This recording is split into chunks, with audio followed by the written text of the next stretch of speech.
Not long ago, one of our viewers, Thomas Tauchi, left a heartfelt comment on our channel. He thanked us for keeping the memories of American Bandstand alive and asked if we could share the stories of two familiar names he remembered, Jack McDade and Joe Venuti. That message stayed with us.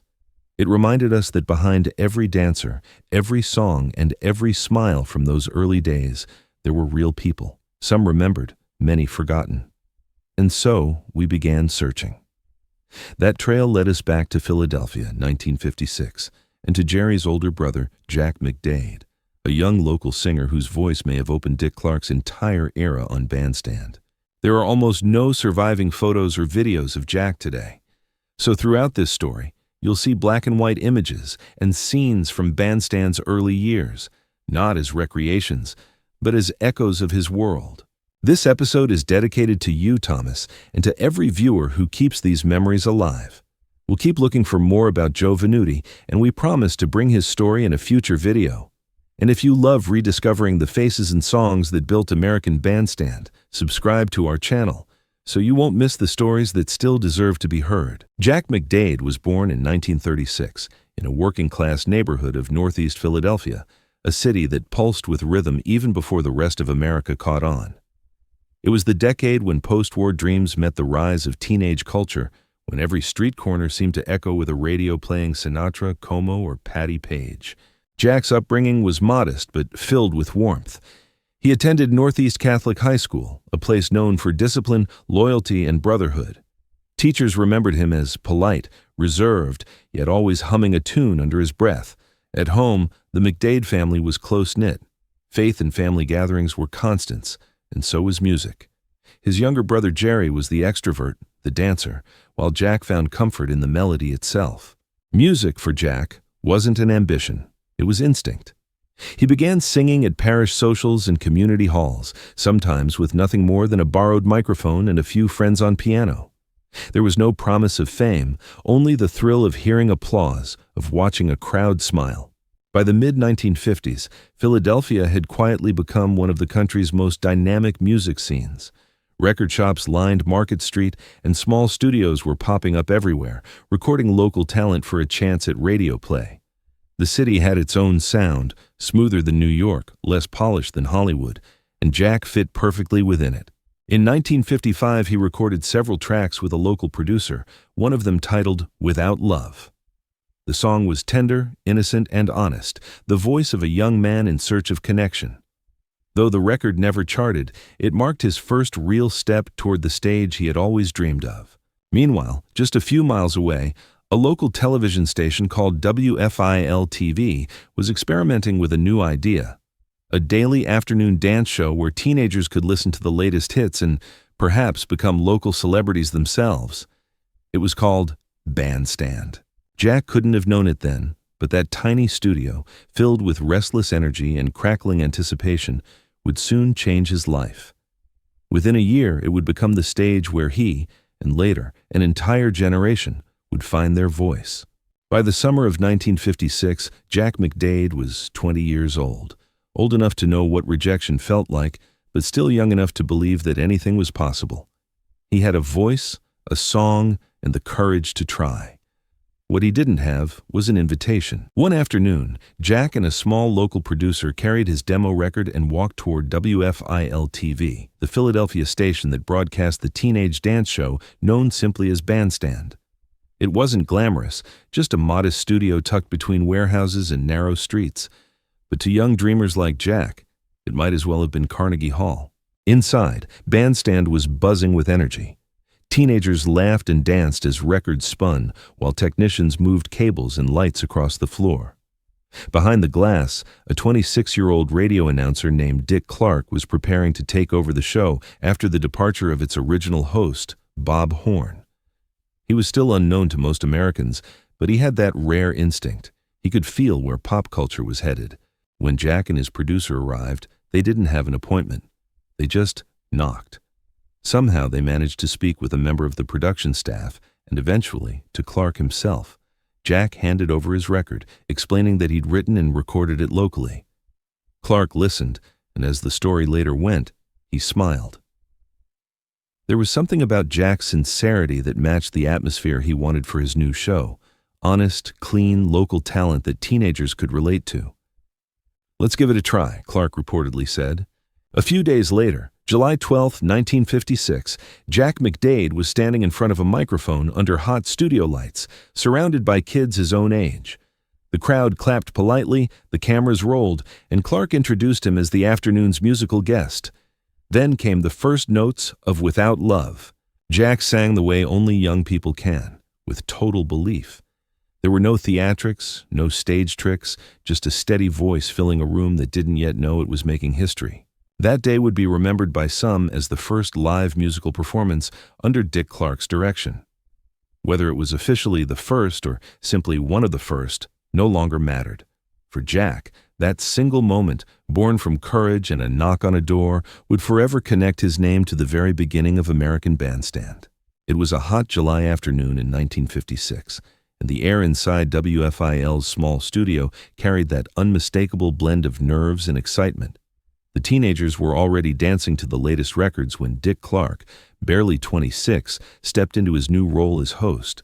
He straightened his tie, smiled at the crowd, and spoke with a calm confidence that hinted at what was to come. When he introduced Jack McDade, few in the room recognized the name. There was no record deal, no fan club, no magazine article, just a young man with a microphone, about to sing his heart out on local television.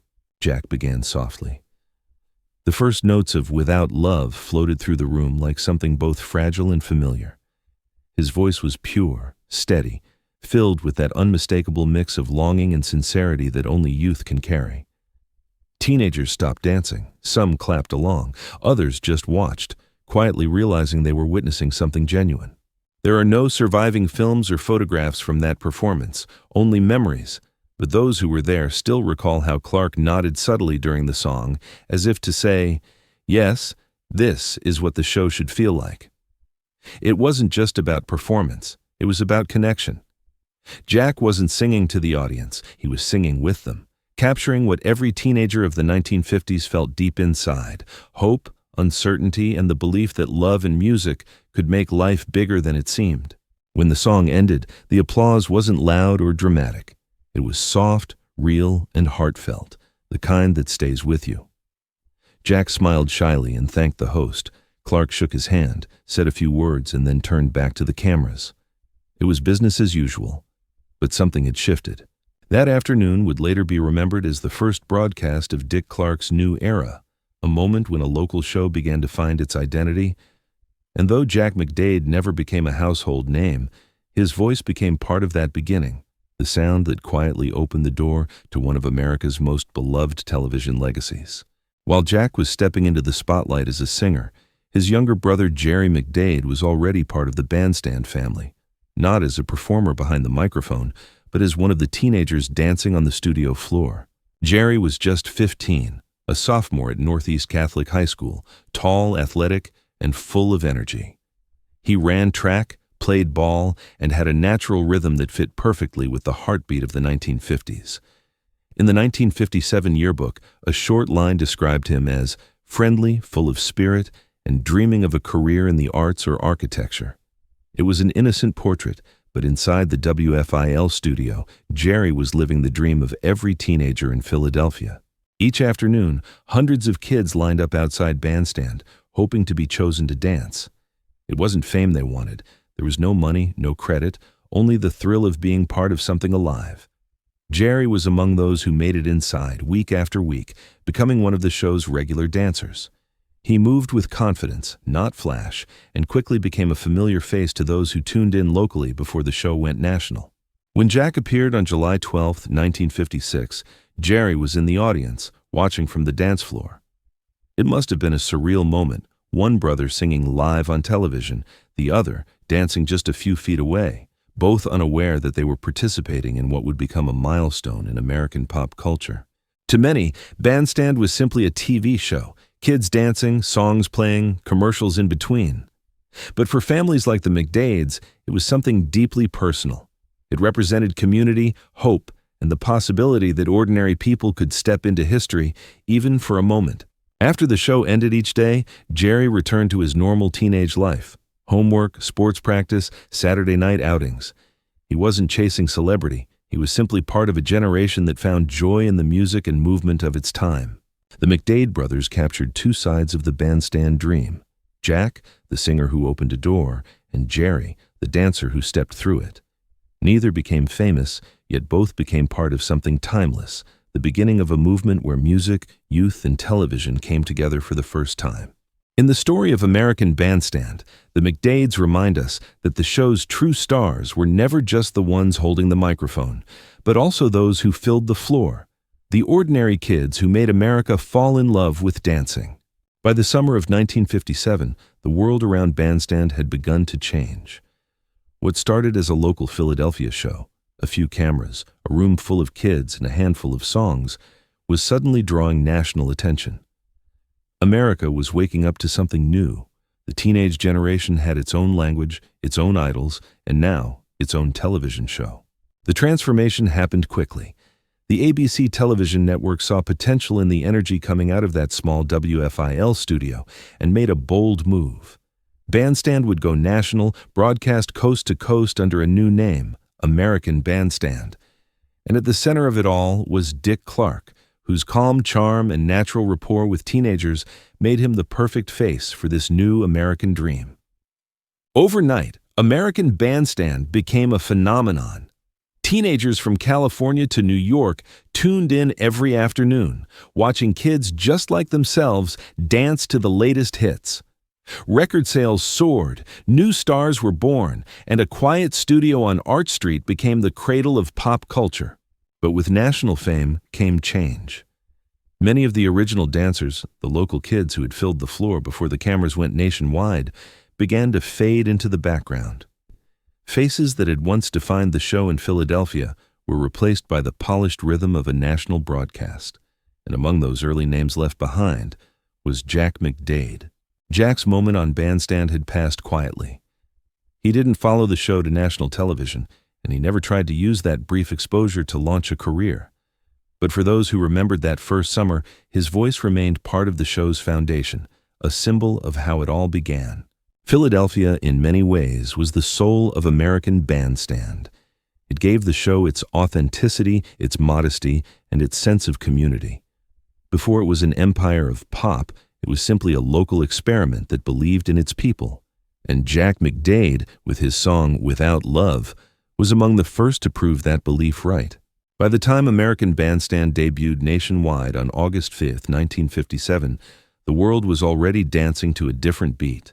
The McDade brothers had returned to ordinary life, but their brief moment on that studio floor would forever link them to the origin story of one of America's most enduring cultural legacies. When the applause faded and the cameras stopped rolling, Jack McDade quietly stepped away from the spotlight. He didn't chase record deals or national tours. Instead, he returned to the steady rhythms of work, family, and community, the kind of life that never makes headlines but builds the world around them. Jack began a long career with 3M, working there for nearly 4 decades. He was known by co-workers as dependable, cheerful, and humble, a man who could make people laugh one moment and sing for them the next. Even in the most ordinary days, music never left him. It remained a quiet companion, woven into every part of his life. In 1968, he earned his degree from La Salle University, balancing work and studies, a testament to his discipline and perseverance. Friends said he never bragged about his moment on television. When people discovered his connection to Bandstand, he would smile and say, "It was just one afternoon." But those who heard him sing knew there was something more behind that modesty. Throughout the following decades, Jack continued performing at local events, parish fundraisers, weddings, and community gatherings. His voice carried the same sincerity it always had, even as the music world changed around him. Later, he recorded several independent albums, including Christmas in Philadelphia and Hooray for the Eagles, tributes to the city and team he loved most. Each song sounded like a love letter, not to fame, but to home. In his later years, Jack found a new stage behind a microphone once again, this time as the host of a small radio show called Singers and Songs on WDVR, FM 89.7. Every week he played the classics, Sinatra, Como, Bennett, and told stories about the artists who shaped his generation. His warm, steady voice became a familiar sound to local listeners, a comforting reminder of a gentler time. And sometimes, when the national anthem echoed through the stands at a Trenton Thunder baseball game, it was Jack McDade's voice leading it. The fans cheered, not because he was famous, but because his singing felt like home. When Jack passed away in September 2023, at the age of 87, tributes poured in from friends, family, and the community he had served so long. The Trenton Thunder organization wrote simply, "He was Dick Clark's first musical guest on American Bandstand." It wasn't an official title. It was a memory, a mark of respect. And in many ways, that single sentence captured everything Jack had been, a man whose quiet song opened the door to something much larger than himself. Over the years, American Bandstand became more than a television show. It turned into a time capsule, a mirror of a generation that grew up dancing in living rooms, dreaming through black and white screens. But like every great story, its earliest chapters are blurred by time. In the case of Jack McDade, history lives in fragments. Some local obituaries and community tributes call him Dick Clark's first musical guest. Others describe him as one of the first. It's a small distinction, but one that reveals a truth about how memory works. Facts may fade, but feelings endure. The early days of Bandstand weren't carefully archived. Most of WFIL's local tapes were reused or lost. Studio logs have never been made public, and the television schedules from 1956 list only the show, not the performers. So much of what we know about those first broadcasts survives through stories, not records. And perhaps that's exactly how it should be. Because Bandstand was never just about who sang first or who danced best. It was about what it meant, a community of ordinary young people becoming part of something extraordinary. Every performer, every dancer, every smiling face was a piece of a mosaic that defined an era. Jack McDade's legacy belongs in that mosaic. Whether he was the first or among the first, he was part of the spark, the living proof that the show's heart lay in its authenticity. His courage to simply show up, to knock on that door, and to share his song captured the spirit of Bandstand far more than any chart or record could. And even if his name isn't found in the official archives, his story remains in the hearts of those who remember the Philadelphia that made American Bandstand possible. The kids who waited in line outside the studio, the families who tuned in after school, and the local singers who believed that music could carry their voices beyond the city limits. Jack's story blurs the line between history and myth, but myths are not falsehoods. They are the truths we remember when the evidence is gone. They survive because we need them to. And in the story of American Bandstand, the truth of Jack McDade's song still echoes, not through tape or film, but through the living memory of what that first voice meant. This story began with a simple comment, a viewer remembering two dancers from long ago, asking us to bring their names back into the light. That small request opened a door to something much larger, the rediscovery of Jack McDade, a man whose voice helped shape the very first moments of American Bandstand.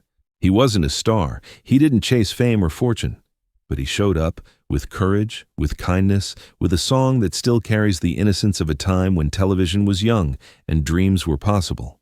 When Dick Clark took his first steps as host, Jack's voice was there. And though the cameras have long stopped and the reels are gone, that moment still echoes, in family stories, in community memories, and in the spirit of every young dreamer who followed. Every era begins with someone brave enough to knock on a door. For American Bandstand, that someone was Jack McDade, the singer who opened the door. And if there's someone you'd like us to remember next, a dancer, a singer, a face you still see when you think of Bandstand, leave a comment below. Your memories help keep their stories alive.